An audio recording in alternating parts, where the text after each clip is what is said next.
No, majstere, mohl bys to ještě zeptat kámoša, jestli bys mu to neřekla jemu, jestli opravdu Aleš Bayer zmátil a Filipem Libora, je to fakt?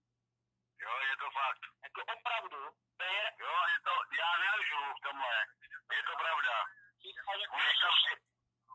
Můžeš tam přijet za Alešem, Slovenka ti to řekne, i ten Rumun, co tam bydlí. Ty byli u toho, protože tě zvolili taky tam. Takže Alchaloupka, všechno prostě prdeli. Jo, všechno. No, a majster. To jsem ještě já, a oni ho kopali jakože nějak jako do hlavy, nebo do noh, nebo jak?